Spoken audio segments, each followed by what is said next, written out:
Hi, guys. I apologize for this, but this is a PSA for this episode with Amy. Unfortunately, there are some audio issues, so you will hear gaps in my answers to a couple of her questions or my responses, so I apologize, but there was really not a lot of ways we could edit it to fill it in. So I just wanted to let you guys know so it's not a surprise. So now, let's get on with the episode. Amy, welcome to the Retail Horror Podcast. Delighted to be here. Thank you. I'm so excited to have you. Reading your bio, you kind of had for all of us who are merchandisers, you've had the dream career.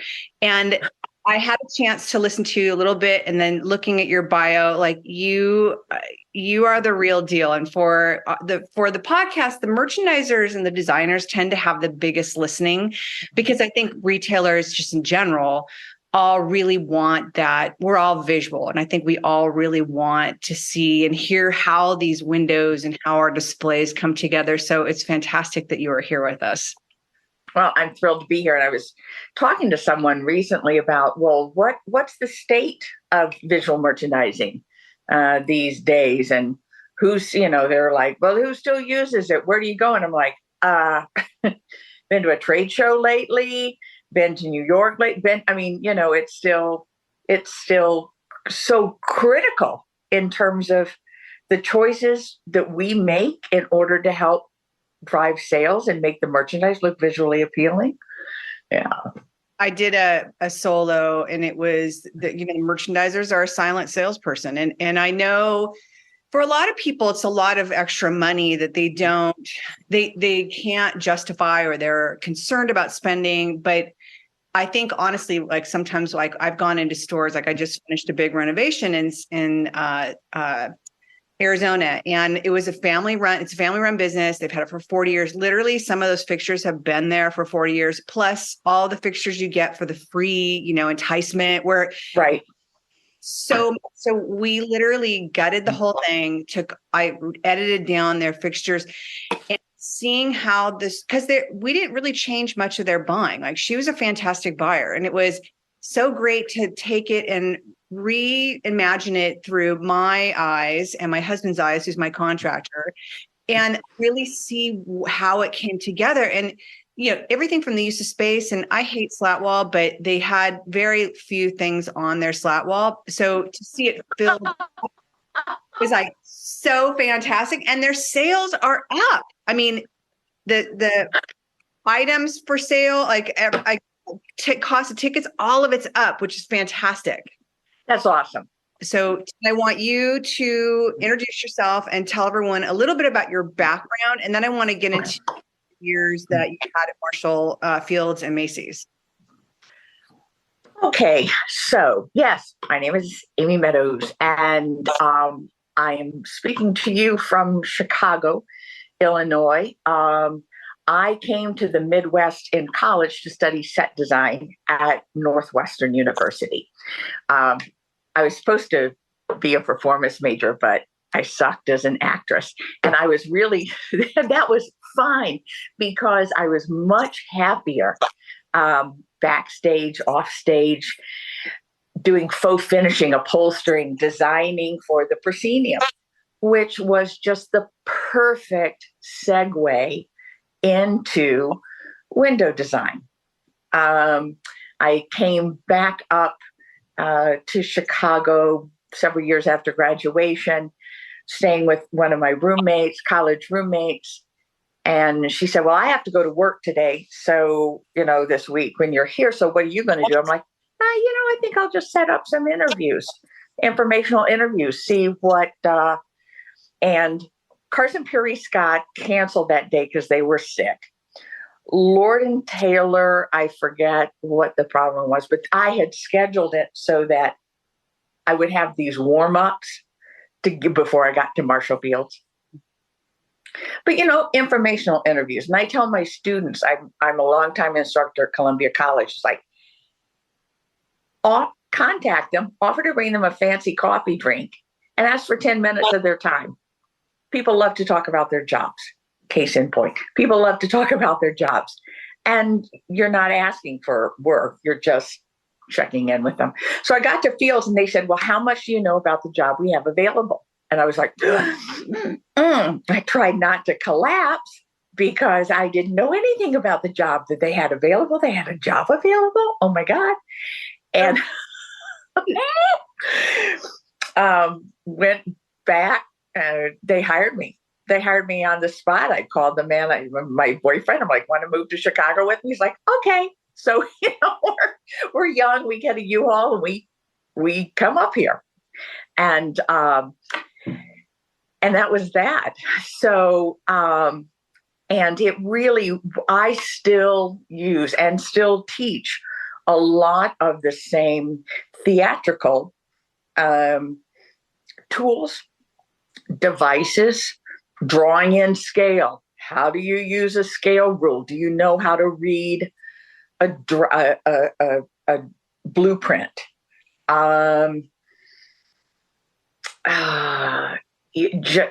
Just and understanding decorative art history. Can you do, when they looked at my portfolio and they're like, whoa, you can do faux finishing, you can do upholstery, you can work in a scene shop. I'm like, yeah, that's what you do. That's what I did. And just a really seamless segue into that. So you obviously didn't have experience in retail. You had it in theatrical. You started, what was your first, did you have somebody to learn under, or was it just like sink or swim? Well, I had been working at a branch store of the company Miller and Rhodes in Richmond, Virginia, before going to Fields for that interview. And that was learning how to dress mannequins. That was learning how to cut 3D lettering out of hot wires, setting the floor, understanding distinctions in fixtures, floor set, sale signing, just a lot of that. And you and I know it's not all glamorous, but I remember the first Cher mannequin. That was pretty exciting. But theater and retail, set design and retail design share the kind of the manipulative motto, which is we're here to support. Okay. We are here. No one ever came to a show to see the set. They came because maybe the set was fabulous, but the set was there to support the actors. Okay. The actors, the clothing, they didn't come to see the costumes. But when I knew that when I put clothing on a mannequin, I was helping sell the clothing. That's what we were doing. So it was all about those of us backstage in the wings, making the product, the play look great. When you were there, did you have somebody to work with that took you through the rounds? I can imagine, obviously, that you are calendared pretty far out. Like in psychology, we will receive a quarterly packet, and that would be, each of the store as well as our windows. We'd have a whole overview, but that was quarterly. But I can imagine that department stores, especially big, well-known departments, have a much longer lead on calendar. Yes and no. Certainly in the interior departments, because Marshall Field. So remember, that was 1 million square feet. Wow. Because you had 10 floors of merchandise at that time, and you had the window display staff, but then you had the entire interior display team. They were dressing the mannequins, doing the tablescaping, setting up, all of this. We would have the windows designed and booked out at several months in advance.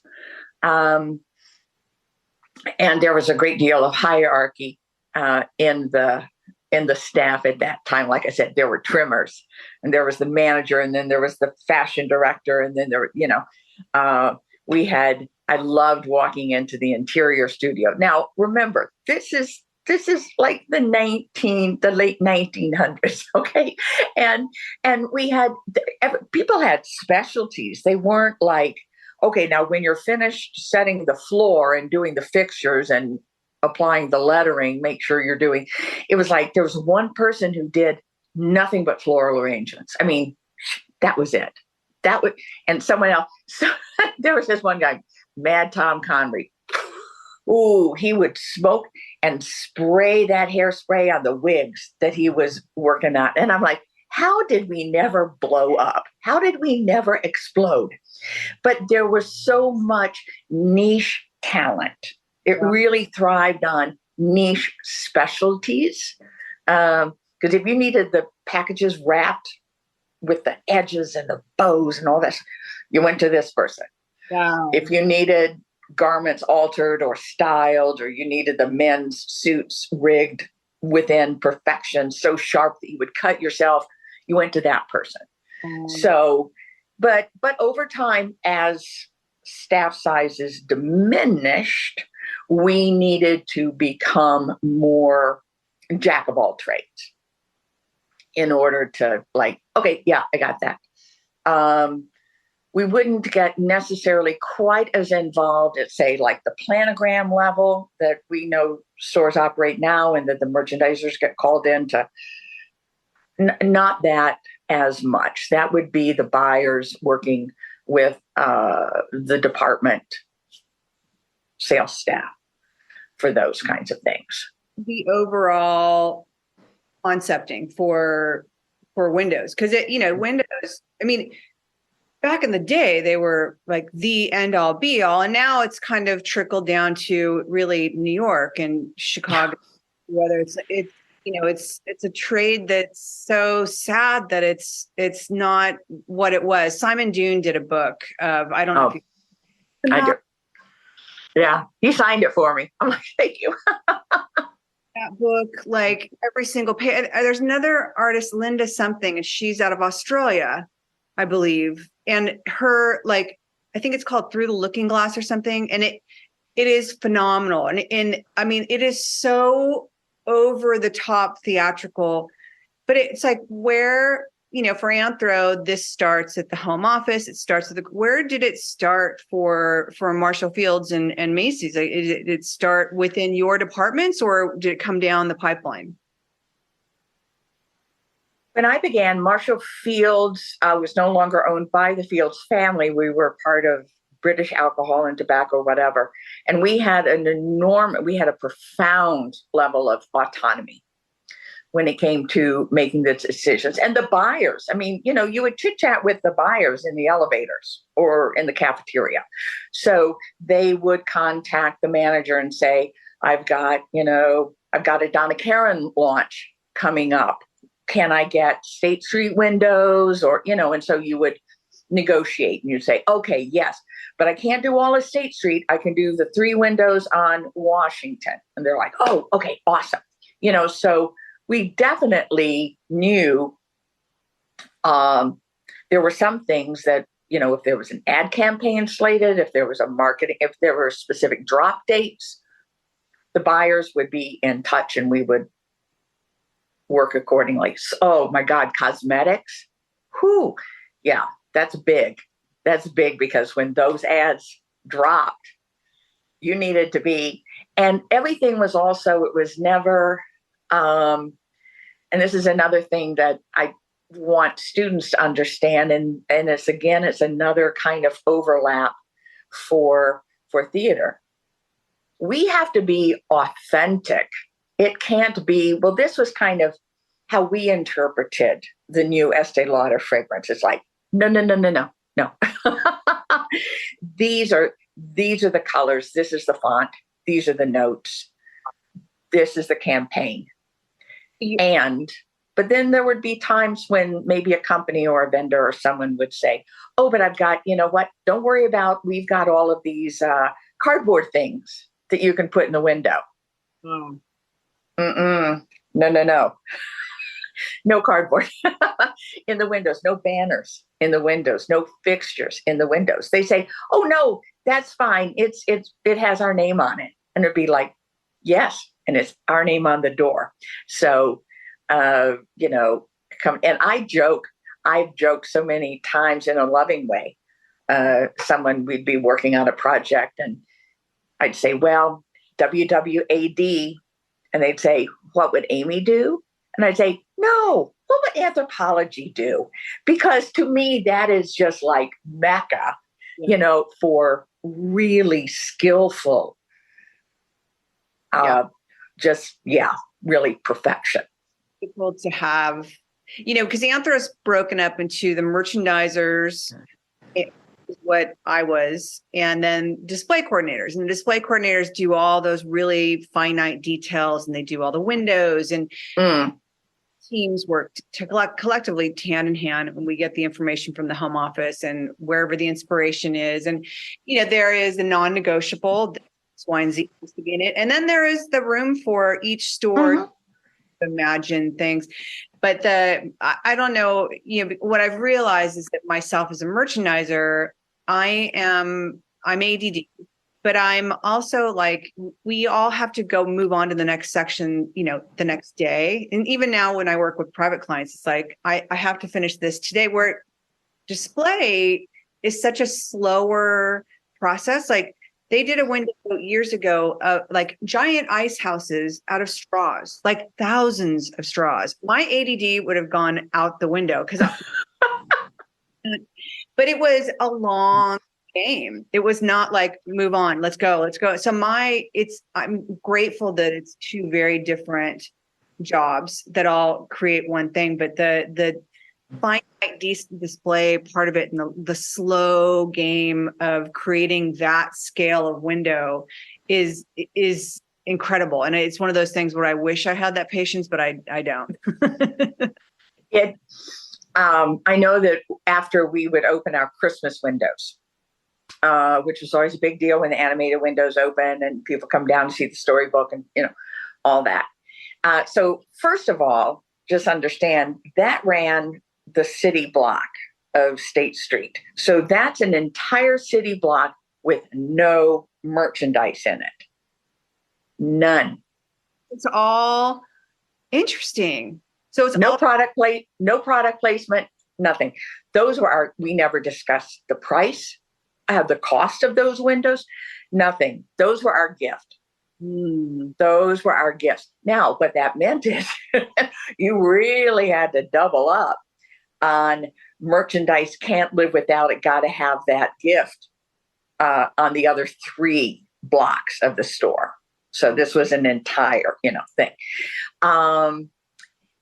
And especially for the animated windows, we would put on our coats and go insert ourselves into the crowd and check the windows daily. Now the last thing I wanted to do some mornings was look at those windows after having, them in my brain. But that's the best time to do a postmortem. And you get to hear what the customers the shoppers, the viewers are saying. It's like, are they straining to see something, or do they like, oh, look at that? What? Those were things that we would really key in on, because you need a little bit of distance, but then when it's time to go again, it's great to have had, it's great to do it when that's still fresh. And you're like, okay, because if you wait and do a postmortem a year later to start again, forget it. Like, if you would stand out there and there was something, did you make corrections, or was it like, this is all for next year's, playbook? Oh no, there were times when we could, if we could make a correction and shift a figure or alter the text, maybe revisit the lighting, because of course the windows look different at night than during the day. All kinds of things. Yes. And also, again, I really am overworking this theater analogy, and I've already paid off my loans, so I don't know. But when you're designing that stage, you've got the main floor and you've got the balcony. When we were designing those windows, You had adults, you had children, and then you had children on adults' shoulders. So also anticipating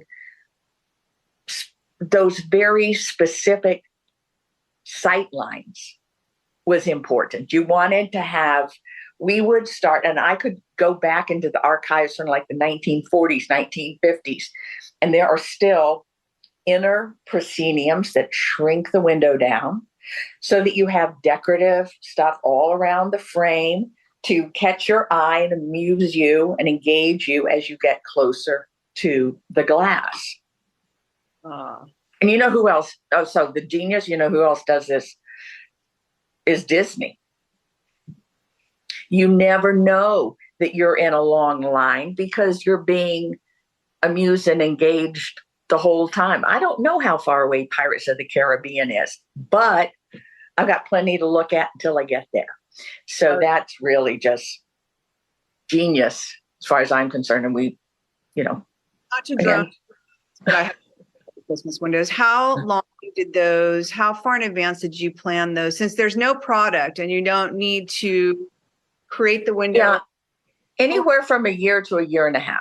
Wow. And how long was the actual prep and then install for some of these windows? We would probably spend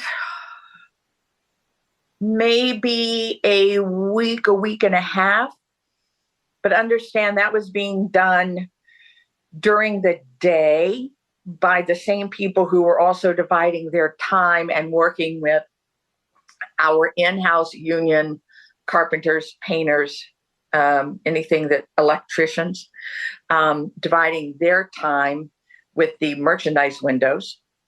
And then let's not forget the main aisle and the great tree. And that comprised and the trumpets on the outside of the building.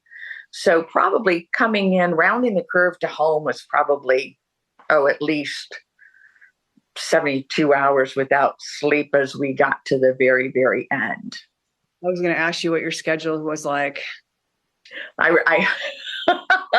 remember, we like one year we would, trade turns and people would go sleep up on the work benches in the carpenter's shop or lay down on a couch in the furniture department. One year I was very pregnant and I just broke down and got a hotel room, but the electricians who were working on the great tree had to call me as soon as the lighting was done so that I could come in then and approve the lighting. And this was just right across the street.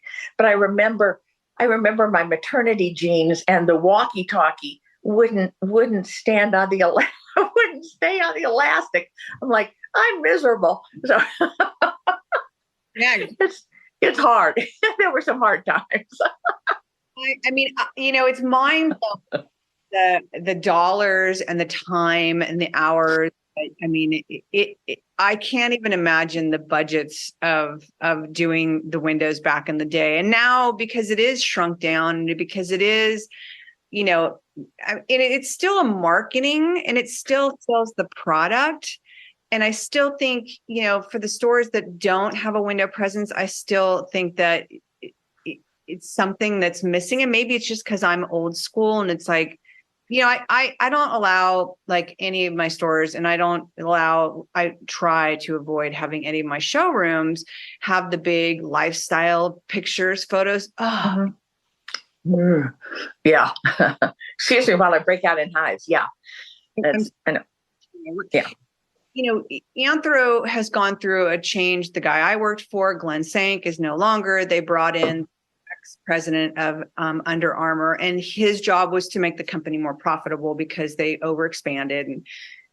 And they have gone the way of lifestyle posters. And it's like, it is so hard for me. Rock Center, I understand, still has the big over-the-top windows. And there's the stores that do a lot of volume get those budgets, but it is so dumbed down now. It like hurts my soul. And it's, I know it's just because I was there, but this Christmas was the first year, and it wasn't even that decked out, but their merchandising made it for me. That going in, their merchandising was all colored out, like they had these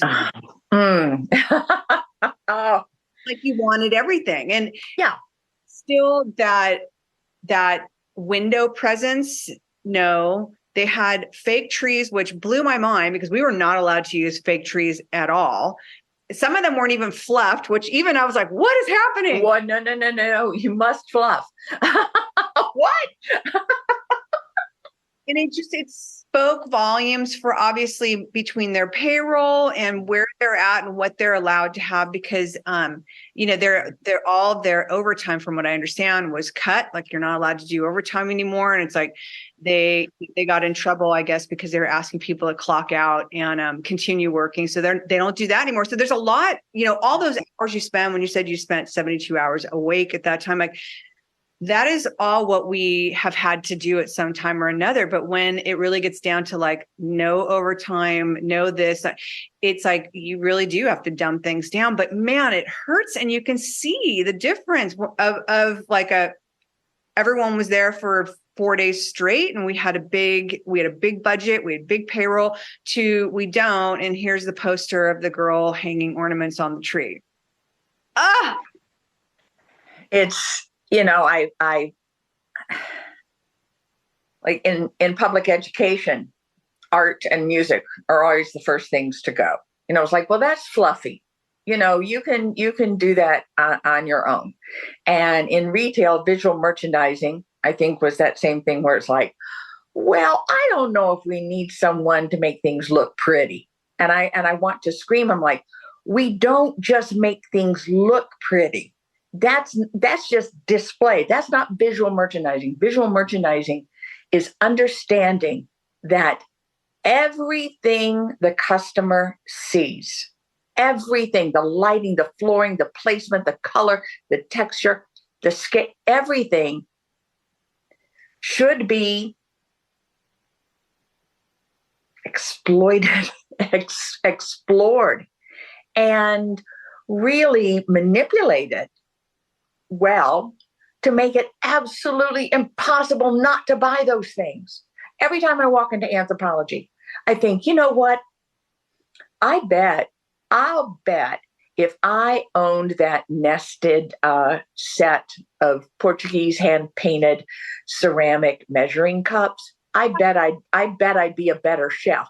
No, I'm not going to be the same damn chef.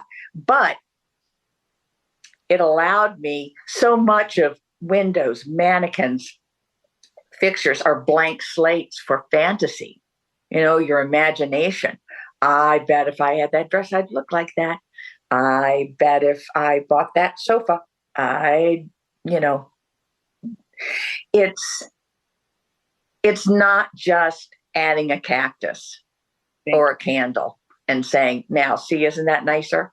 You really have to think of, when you talk about walking in and the use of color.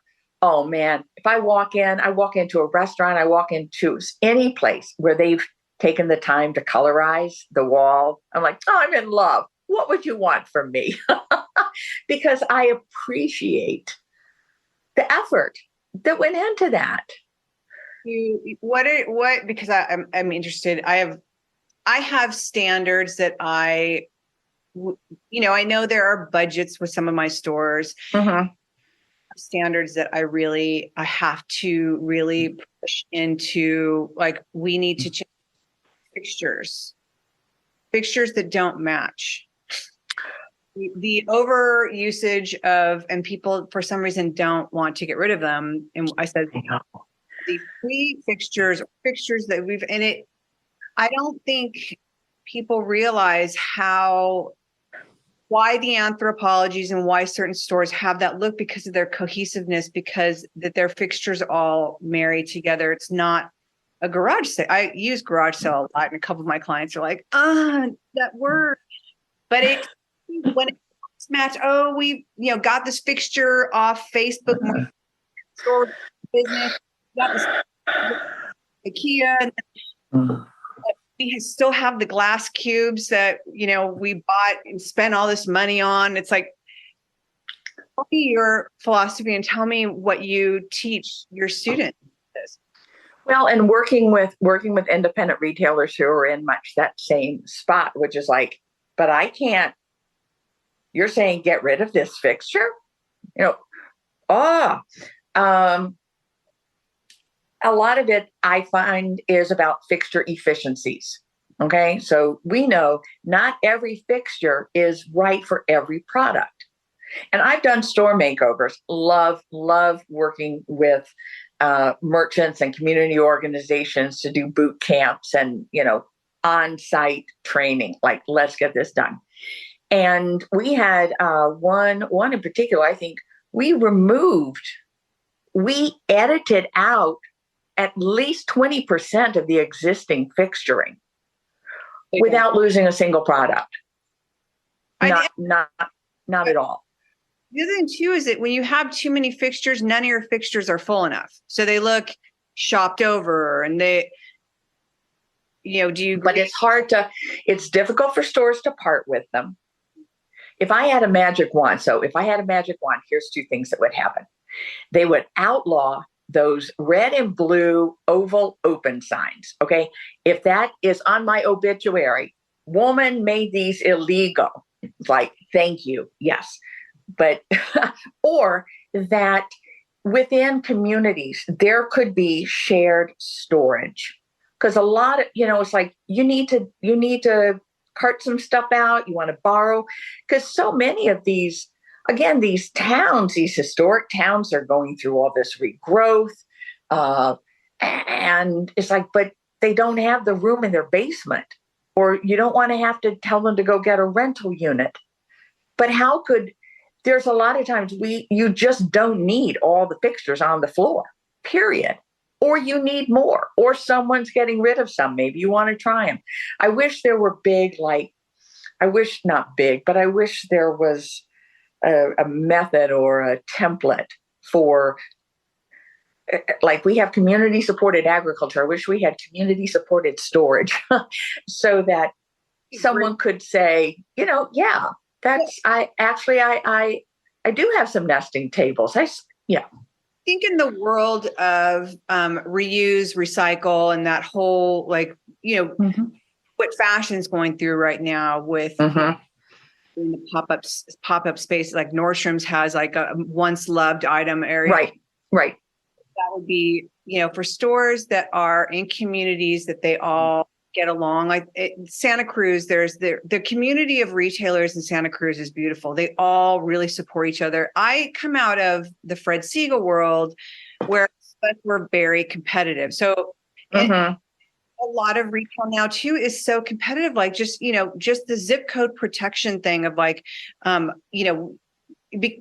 makes people very competitive. And I don't please. Ashley's whole philosophy is community over competition. And I think there's so much competition because everyone's buying from the same little gene pool of like, everyone wants a Jellycat. And it's like, Jellycat's like, we're not going to sell everybody. So that already starts a bit of a competition. And then, super competitive. So I want my stores to look really good. But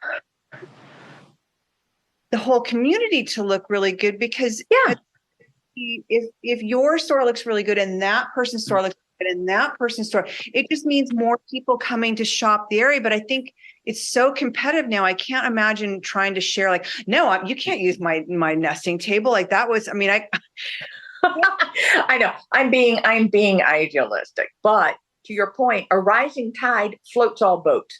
You're not going to make Why would someone make a trip to one area for one store when they could go to another location and have 2 blocks to walk up and down? And again, maybe it's not so much about an ownership of, whose this is, as much as a library that people could, check out of this or that. And I think also cross promotional opportunities. Do people like come and look at your bridal windows and your tablescapes? Is there a bakery nearby? Maybe they could, you could shellac a cake and then put that and then promote them. Or maybe you loan them a bridal, something like that. So there are opportunities to do that. Again, It's not a universal fix. But I, in my experience working with the smaller businesses, to say, let's get rid of this is like, oh no, I, oh gosh, no. But to say, hey, how about we take this hutch and these nesting tables and this over to the auto body shop and get them all painted a beautiful pearlized white. And then it's like, okay, none of that. No, not, no spray paint, no latex brushes. You want it done right. And then all of a sudden, because I had worked on a store makeover up in northern Michigan, and yeah, it was just a lot of oddball stuff, but painted to match. You're creating the cohesiveness with painting things to match. And that's a great example of how, to create that cohesiveness that I say, you have 18 million different fixtures, giving them a coat of paint the right way. I mean, spend the money to do it right. And right there, your cohesiveness. That's brilliant. I love that. Well, and I mean, here we were using like some vintage hutch, not an antique, but older vintage hut that had been sprayed that looked perfect next to an IKEA cube wall. It was perfect. And it doesn't always have to be matchy, but also, it's a pet peeve of mine when I see mannequins in the wrong poses or, they've been kind of, it's like, please find the nearest body shop and get them painted, paint them black, chop their heads off, epoxy them, do what you need to do, but get them looking decent. You said the neon sign is what's going to be on your obituary. I want that open thing. Oh God. Like no plastic risers is literally going to be on my gravestone. And okay. What you had just said, I love, and now I just totally lost track of what I was. I'm 58. I turn 58 next month, so I'm like, my memory. It's like, oh my God, I'll be. Well, I love that we share so many of the same triggers, because there are things where it's like, that tree was not fluffed. Excuse me. Where are your standards? Where are your best practices? Who's running this show? So, it's funny the thing, and it's like, and he'll walk in. He's like, "Do you see that?" I'm like, "No. What am I looking at?" They cut the molding. He's like, "I can't believe that." I'm like, "Notice the shit." It's like, it's like, or when I'll look up at something, I'm like thinking, okay, I know in theory monofilament is clear and invisible, but not when it's left up there in knots, in strands, reflecting the light. Hello. Get that down. Remove the souvenirs. Why? Well, the stuff needed, they sold it. So they cut it out. I'm like, so they just cut it off, like literally like eyesight. And she's like, yeah, like, and no one, the mannequin, that's what I was about to say, is like, oh, skipped. Like once had a wig, no longer has a wig. The tape mark's still on it. Like he's talking a little bit about, because I will say, I will talk it into the ground, and it's like nice that it's not just me, but please talk a little bit about a little more in depth on maintaining your mannequins, maintaining the floor, but especially in your it's the first thing your customers see. Well, that is, I mean, you don't show up at a party dressed like that. Sometimes I'll see mannequins that maybe their pose was originally, this, but now it's like that. And I know that if I look, because mannequins are expensive. Okay. Mannequins are expensive. If you're going to give me the choice between investing in perhaps forms versus mannequins, I'm probably going to choose forms unless I am in a position to purchase entire families of mannequins that will be stored and then rotated. But it's like, you cannot use And again, this is like Facebook Marketplace. It's like that mannequin does not work for junior swimwear.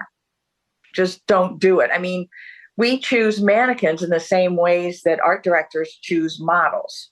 It's like, this is the right face, this is the right size, this is the right sculpt, this is the right pose.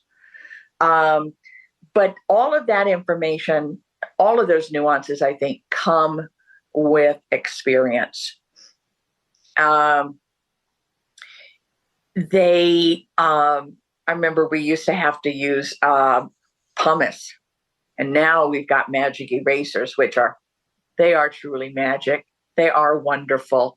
So even just making sure that you've checked your mannequins well for scuffs. If you can't do your wigs, take them to a salon. They will do your wigs. You can keep them in a bag somewhere. When you're storing your mannequins, it looks kind of we would would have to use pantyhose and kind of line them up against the wall, but you can't just they're fragile and they're bulky. They're bulky. You can drop them easily. Oh, and if you've ever had a glass plate drop on your foot, it's awful. Those hurt just as bad when they're metal. I think that, a lot of what you're saying, and I think that a lot of people don't spend enough time on, is really looking at the detail of how clean your windows are. Are there dead flies in them? Are your mannequin bases dusted? The magic eraser on having your staff spend, a little bit of time looking at and putting it onto a checklist along with everything else that you do with maintenance of your stores. Like, go through the window, vacuum, Windex there, again, it's an extension of you, and you wouldn't show up to a party like that, but it is an extension of you and your business. What people see, literally the first thing they see. Bingo. That nailed it, Michelle. It is your brand. It is how you present yourself, and it's your standards. Yes. I was helping someone clean out do a window change the other day. They're like, "What now?" And I'm like, "Can you go get all those dead flies out of the corner there?" So what I find is the biggest stumbling block, and it's absolutely easy to understand. I absolutely understand how it happens. Is the difficulty in being objective and seeing your store the way the customer sees your store. I work with so many clients who 9 out of 10, they park in the back, they come in the back, they open the front door, turn over the sign, and they're open for business. And it's like, yes, now, but let's step outside. Let's step outside and walk this way and walk that way and see what the customer sees. And let's take a few minutes and go across the street, because what do the people in the bus see? Or are you next to a stop sign or a stop light? Are you behind a kiosk? People who really struggle they have film that is, and that's really hard. So lighting, placement, cleanliness, and it's just, I mean, okay, I chose my wall, but I'm a professional designer, and I bring designers in to my house because I need someone to help me be objective. I need someone to help me see what others see. And sometimes it's like, I've been living with that for so long. Yeah. It's landscape. So yeah, we can absolutely change that or whatever. And it's, I think merchandisers do, along with helping you reimagine your space. I always say that my job is to reimagine your space. And yes. I always say also, it doesn't matter how good it looks if it doesn't sell. My job is to not only make it look good, is to make sure it sells, and to we did last time. And to continually push the envelope is always what Mhm. it's very easy, I think, to get complacent and be like, oh, it looks good. We can keep it and it's fine. It's like, no, no, no. People are coming by the window, walking by, even just your opening statement of your space and walking in your store, that should change every month or every few weeks, depending on your stock level and whatnot, seasons, whatever you're promoting. But that is equally as important as your window, because it's like you have that customer that comes by your store all the time and they'll look in. It's like, oh, does she have anything new? Nothing has changed. It doesn't look like it's been updated. It's like, oh, it's the same thing. I'm going to keep going. I'd say also, especially with aisle configurations. And I was working with someone recently and I'm like, what if we just like shift this over and, do this so that, and there was another store and they walked right in, you walk in and it's a clear path back to an empty dressing room. Like, let's look at some possible interruptive fixtures or something that will. And we were working on this, just shifting this aisle over, and a customer came in and was shopping where we had just opened it up. And I said, oh, hi, how are you doing? She goes, are things new? I really like it. It's like, but it is that kind of thing, because all of a sudden it's like, even when the end caps in the grocery store change, I'm like, oh, hey, my landscape just shifted. I need to stop and look at that. You call the a fixture interrupter? Is that what you called it? An interruptive fixture, something like, sometimes maybe that's a mannequin platform or a small trend statement, or even just a small table that says welcome, or an assortment, a carefully curated little, but something so that you don't just walk straight back into wherever the destination business is. First thing I always ask folks is, why do we put our milk in the back of the grocery store? Ah, yeah. See, so, and the idea that's like, oh no, I want to be kind, and I would like for my customers to be able to immediately access milk as soon as they, as soon as they reach the store. It's like, no. If they're here for that, or for greeting cards, or for candles, they will go wherever you send them. Yeah. Let's show them stuff along the way. Yeah. I took that back from Anthro, was learning that how to plan a floor, and learning you're directing them where you want them to go.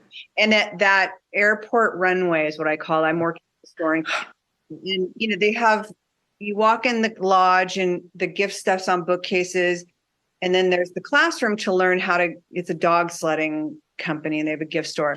And I asked her, I'm like, do people walk in and just walk out? And she goes, yeah, some people buy, but usually just buy. I said, because like literally it's like a runway, like the plane's coming in, the plane landed, and the plane's going to take off right back out the other way. And we want a table. And I think a lot of people get hung up on the table's in the way, and it's like, you want it in the way. It's not, it's have enough room for the ADA law. You can go around it, but you want that pause moment to be able to have this like, oh, what is that? Like, yummy. Yeah, and whether that's the pause moment, whether that's your decompression zone. We know about ADA, we've got strollers. Oh my God, so that thing, but trust us, retailers, if you have got ample room, that is really worth placing an interruptive fixture there. And again, small group of pedestals. The other thing that I would add, when you talk about how the aisles help us chart, the second part of that, or the finishing touch of that, is lighting. That's what that was my next thing. Okay, because we know illumination is information, right? It's saying, okay, this is the path that I follow, and this is important, and that's everything. That's everything. And lighting that shows that the fire extinguisher is every bit as important as The bathroom, it's like, no, we want to use the amount of lighting, the type of lighting, the size of the beam, we want to use all of that to really help, again, visually sell. We want to sell that. Now that everything's LED lights and it's that horrible icy white light, I hate to say it, I miss those spotlights that were hot as hell, but well, but there was a lot, and there now you can get the warmer ones. You can get the warmer LEDs, or there are lots of fixtures that are programmable in terms of choosing those. Because when they first started coming out, I'm like, nobody looks good in front of this neon igloo thing. It's just like nasty. That just looked like a mannequin at a perp walk. So it was really bad. But now it's gotten much, much more sophisticated in terms of the choices that you have. But again, back to theater. Is this your spotlight? Is this your pin spot? Is this your, so the different types of beams, the different colors, that can all make a huge difference to the shopper brain. They may not even, we do a lot of stuff that just appeals to the subconscious that the shopper does not know about. We don't want them to know. We don't want you to know. We don't want you to know about that. We just want you to respond accordingly. And chances are you will if we've done our job right. Talk to me a little bit about, now you work with private retailers and you teach. So talk to me a little bit about your classes and your what you're teaching and what your style of teaching is. Oh, teaching is, again, if I had a magic wand, I'd be teaching in a store, because I think there's just a lot about hands-on. And students of mine, when they have graduated, if they go into visual merchandising, they're going to receive very brand specific training. So one of the things I used to give all my students at the end of the semester a dime. And they're like, "Oh, thanks, a dime." I'm like, "Oh, no. That dime is a screwdriver. That dime pops open a paint lid. That dime can help be a gorilla level if you need it." And so one of the things that I try to impress upon the students is, we can do a textbook, we can do PowerPoints, we can do all of this. But you and I know, when you are in the field, something's not going to arrive, or something's going to be too big, or you will afraid. You need to be able to flex in the field. And to me, that is critical to creativity. Everyone says, "Oh, creativity. Oh, you're so artistic." It's like, thank you. But what makes me creative is the ability to problem solve and to say, what if we did this? Or let me just take this a little further. And I'm proud to say that my alums are they are vice presidents, they are visual merchandising managers, they are all over the country at all levels. And I'm just so proud of all of them. Merchandising. I love that you talked about that, because I think that I've had kids intern and they're only, they've only been in FITM and they've only bought, and we'll run into a situation that like there's a total panic of like, it didn't work out. It's like, okay, what are we going to do? We have till this afternoon. We've got to get it finished. Well, I don't know. It's like, well, this is what we're learning hands-on. And I think that, for those who are students who are listening to, do you think it's important to intern so you can learn some of that, turning on a dime and figuring out and puzzle? I always say it's like a puzzle. Mm-hmm. And also just a reminder, and we were told this, you cannot put a sign in the window that says, "Sorry, this looks like crap. I just ran out of time," or "I wasn't really motivated." Your job as a visual merchandiser is to support that store and drive sales. And so that, it's on you. It is on you um, to do that. And I have had more disasters than I ever want to actually count up. But each one was that is not going to happen again. And so I have my whole checklist of remember that time, remember that time, remember that time. And you start building your toolbox kind of solutions or tourniquets to stop the bleeding of that thing ever that happened. What was that? Makes me want to ask you what one of those things are on the list of, your toolbox of do tell. I'd love to hear, because I think everyone it's always so easy. It's like, no, you don't even know. Let's see, the time we had to take off the glass to drive a car into the corner window. But then when the promotion was over and we took the glass off to remove the car, the battery was dead.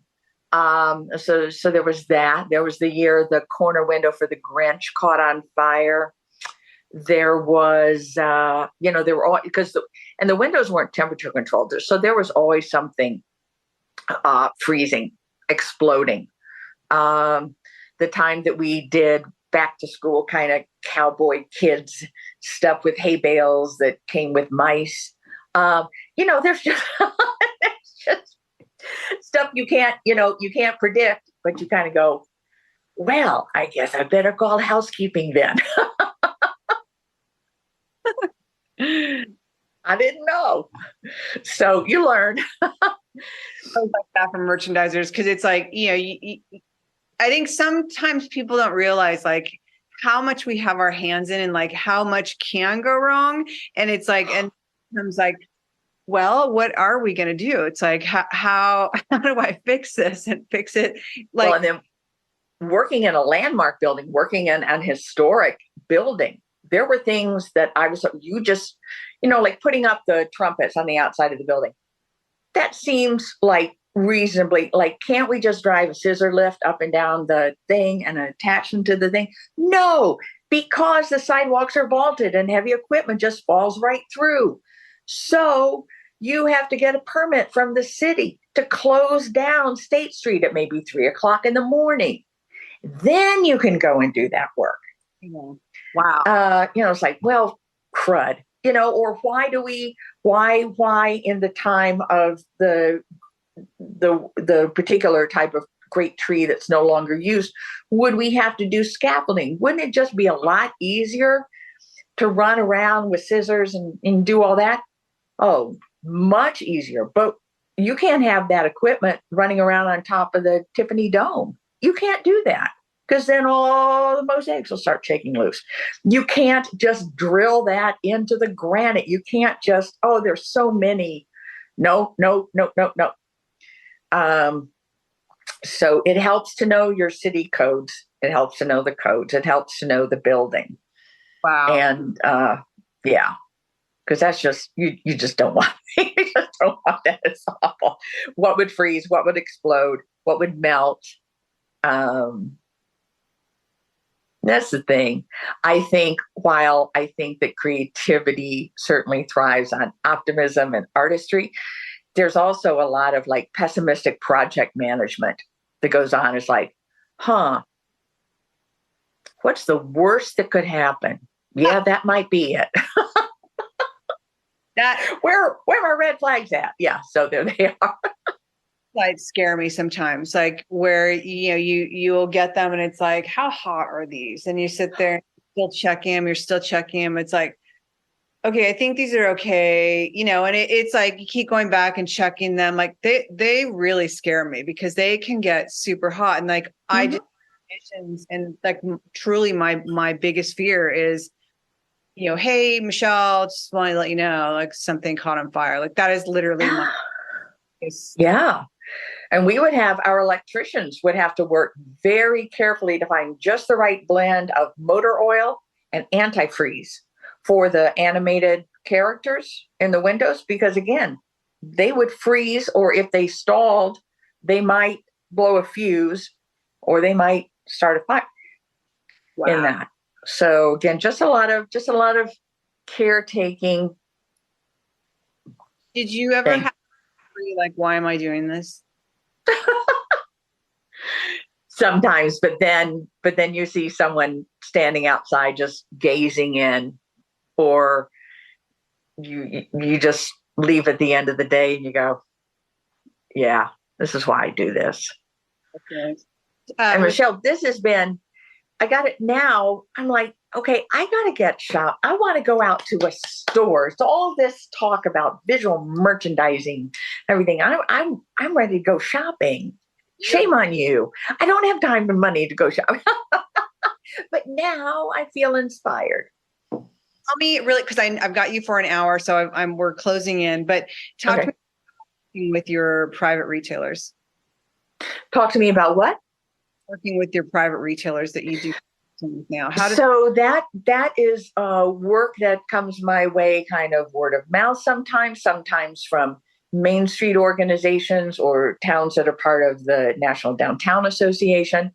And I offer a variety of things sometimes. And, it isn't always cost and time effective to travel to someone's store in Montana or South Carolina, but we can do a lot on Zoom. We can do a lot with FaceTiming and walking through and videos. And I have a whole menu of services, which is like, I can do an assessment. You can send me some pictures and I'm going to do it. I'm going to we're going to look at what's working really well, what could be improved upon.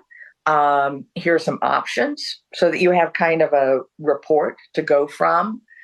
Sometimes it's really great to go to a town where there's one business is like, sure, I'll host a boot camp. And then you've got about 2 or 3 days and you plan it in advance in concert with the business owner, because you can't just say, okay, we're going to come, we're going to move stuff around. I don't know if you'll like it when we're done, but thanks. And let me just say, I think, kind of just to close this up, when I am consulting or I am working with retailers or organizations, and there are lots of times when we think it's like, oh, someone's going to walk in tears and go, I don't even recognize it. It's so beautiful. It's like, no, you should absolutely recognize it. My job is not to reinvent. My job is to help make your store the best possible version of your store that it can be. We don't want anyone walking in and go, what happened? Because this is their store too. And so how can we just really, really find that sweet spot so that you look your absolute best and that you sell your absolute most? How they find you? How they find me? Well, they can find me lots of places. I get my web report. It's like Amy Meadows window display. Okay. Through my website, and again, a lot of these different towns or organizations are familiar with me from coming and doing public speaking presentations. I also write for Smart Retailer magazine. The chance to come and speak with you today. It's just I don't aggressively market or promote, as I said, for my sins, but it is kind of a lot of word of mouth. Instagram? What's that? Instagram? I'm on Instagram. Oh, I love the gram. Yeah, that's Windows Matter. Yeah. Or Amy Meadows, and then my website, www.windowsmatter. Yeah, if you just Google window display, period, I come up. So that's nice. Question for you is, what is your best piece of advice for retailers as far as visuals, display, or merchandising?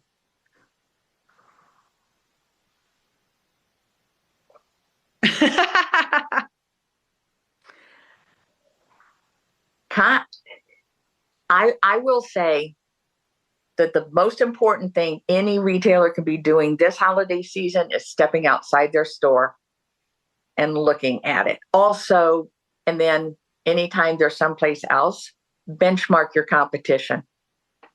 Love that. What are they doing that you like? And what are they doing that you do even better? So you and I are cut from the same cloth. I'm like, I got to come hang out with you. When are you going to do a because I know I will fluff the trees, Michelle. I know how to do that. You can count on me to do that right. So you just call, okay? Yeah. I am so grateful for you spending time with us here. This most likely is going to be coming out in 2024 because we're pretty far in advance. But your knowledge and your experience and your advice is priceless. And I am so grateful that you spent over an hour here with us. I'm thrilled to have had the chance to share stories, share advice. And hopefully, anyone who's watching this wants me to come to their town or wants me to take a look at their store, look me up because I am more than happy to help. Love it. Thank you so much. Okay.